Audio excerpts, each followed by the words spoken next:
오늘의 사연 시작합니다. 요즘 무더위 때문에 다들 고생이 많으시죠? 사람 마음이라는 게 참 간사한 것 같아요. 지난 겨울 한창 추울 때는 어서 빨리 여름이 와서 히터 좀 그만 틀고 싶다는 생각이 간절했는데 막상 이렇게 더운 여름을 지나고 있다 보니 추웠던 겨울이 그리워지는 걸 보면 말이죠. 저는 올해 40 중반인 자영업하는 주부입니다. 내년이면 중학생이 되는 첫째 아들과 4살 차이 나는 둘째 딸을 키우고 있고요. 하는 일은 수산시장 안에 있는 횟집을 운영하고 있습니다. 오늘 제가 이렇게 사연을 남기는 이유는 바로 미친 시부모 때문이에요. 사실 시부모라고 부를 이유도 없는 인간들이지만 딱히 다르게 부르게 마땅치 않아 일단은 시부모라고 호칭을 하겠습니다. 이 인간들이 왜 시부모 자격이 없는지 궁금하시죠? 아주 간단해요. 남편이 태어나자마자 버린 사람들이거든요. 저희 남편에겐 가슴 아픈 과거가 있어요. 남편을 낳으신 친어머니는 시아버지의 본부인이 아닙니다. 한마디로 가정에 있는 남자의 아이를 낳은 셈이죠. 그렇다고 첩이라기에는 좀 억울한 측면이 없지 않아요. 왜냐하면 시아버지와 만나 사랑을 하고 남편을 임신할 때까지도 아무것도 모르셨다고 하더라고요. 즉 총각 행세를 하던 시아버지에게 속아 만남을 가지게 되었고 결혼까지 꿈꿨는데 막상 임신을 하고 난 후에 실상을 다 알아버리신 거죠. 물론 처음에는 시아버지도 남편을 자기 아들로 데려다 키우려고 했답니다. 하지만 당시 본처였던 지금 시어머니가 결사반대를 했고 결국 시아버지는 남편과 남편 어머니를 버려버린 거예요. 그나마 다행히 보상금으로 어느 정도 돈을 쥐어주긴 했다지만 그게 얼마나 갔겠어요? 그렇게 남편 어머님은 부모님의 도움도 받고 하면서 남편을 혼자 키우셨다고 합니다. 그래도 헌신적인 어머님 덕분에 남편은 아빠 없이 자라긴 했지만 한 번도 삐뚤어지지 않고 올바르게 잘 컸어요. 비록 경제적으로 넉넉하지는 못해서 대학교를 다니다 중퇴를 하긴 했어도 가정교육 하나만큼은 제대로 받은 멋있는 사람입니다. 참고로 시아버지는 지역에서 알아주는 부자예요. 나름 몇 개의 계열사를 거느린 중견기업의 회장이라고 하더라고요. 그래봐야 바람 피워서 멀쩡한 여자와 자기 자식 인생을 망쳐버린 나쁜 놈이지만요. 아무튼 거기도 아들이 하나 있다고 들었어요. 남편보다 2살 많은 형인데 전형적인 부잣집 외동아들 그 자체래요. 뭐 남편한테 듣기로는 자기 아버지 회사 물려받는다고 눈에 뵈는 게 없이 하고 싶은 대로 다 하는 망나니 수준이더라고요. 직원들한테 막말이나 폭행은 기본이고 마음에 안 들면 어떻게 해서든 괴롭혀서 회사에서 쫓아낸답니다. 거기다 사생활은 더 가관이고요. 허구한 날 불법 도박으로 몇천만 원씩 날리는 건 우습게 여기면서 유흥주점에 매일 출퇴근하다시피 하고 거기다 무슨 약 같은 것도 하다가 여러 번 걸렸다네요. 물론 돈 있고 든든한 백 있으니 크게 처벌은 면했다고 하는데 이번에 정권 바뀌고 아주 오지게 걸린 모양이더라고요. 아무튼 여기까지만 들으면 제가 여기에 사연을 올릴 만한 특별한 일은 없다고 생각해요. 조금 특별한 남편의 가정사이긴 해도 그렇다고 저한테까지 영향을 줄 건 아니니까요. 저 같은 경우에는 어려운 형편의 부모님 밑에서 늘 돈 때문에 힘들어하며 자라서 그런가 돈에 대한 욕심이 남달랐습니다.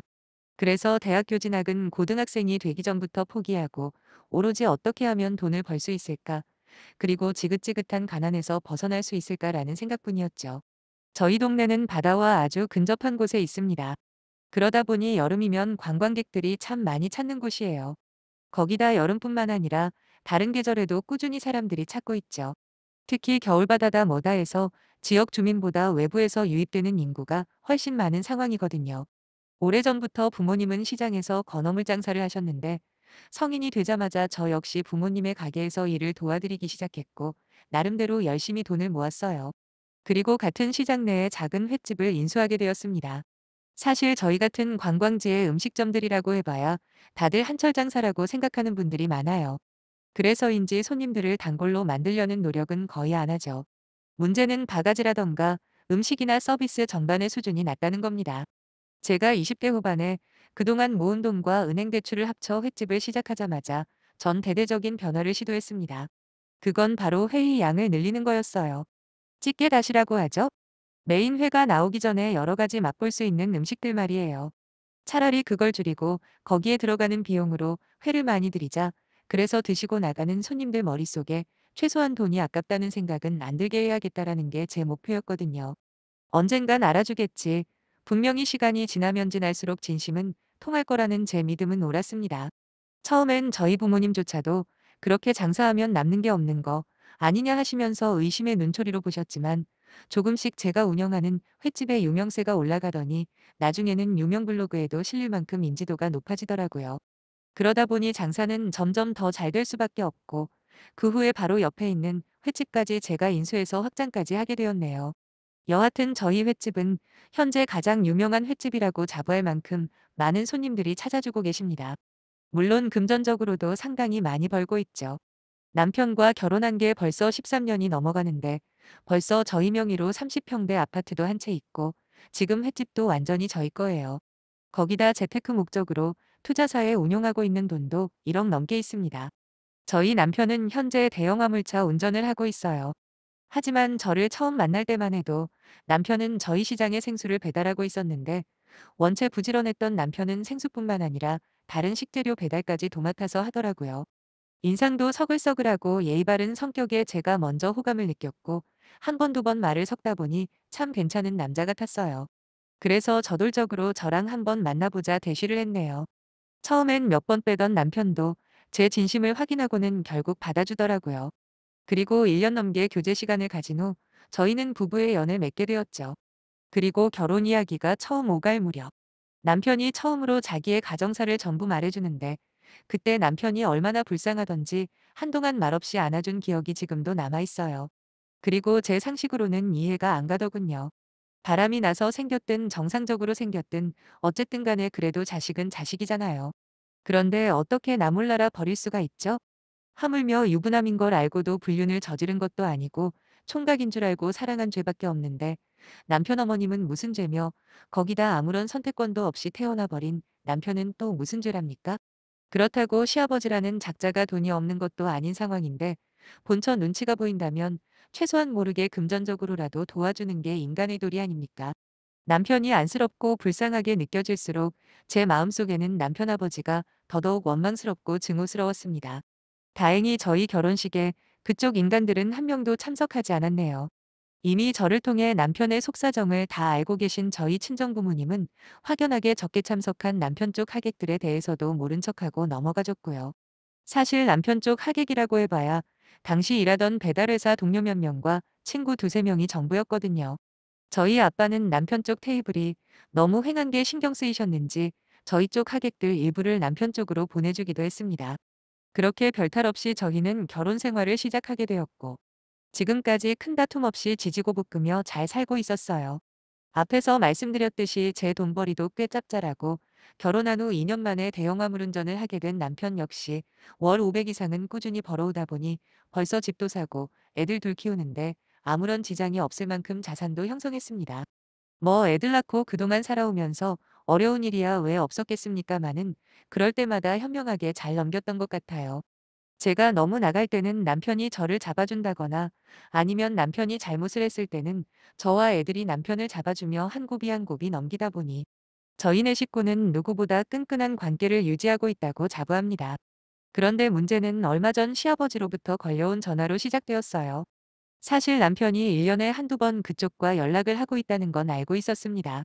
당연히 마음에 들지는 않았지만 그렇다고 제가 나서서 아예 인연을 끊으라고 말하는 건 아닌 것 같아 딱히 제가 나서서 뭐라고 한 적은 없습니다. 자기 가족일이니 알아서 하겠지 하고 그냥 무관심으로 대응할 뿐이었죠. 심지어 시아버지나 시어머니 전화번호도 가지고 있지 않아요.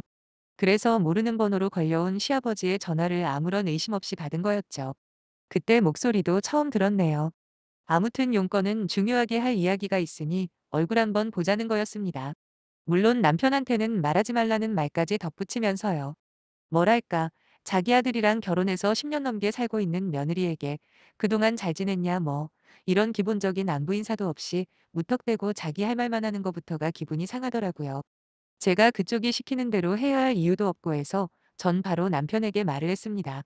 당신 아버지가 전화해서 따로 보자고 했다고요.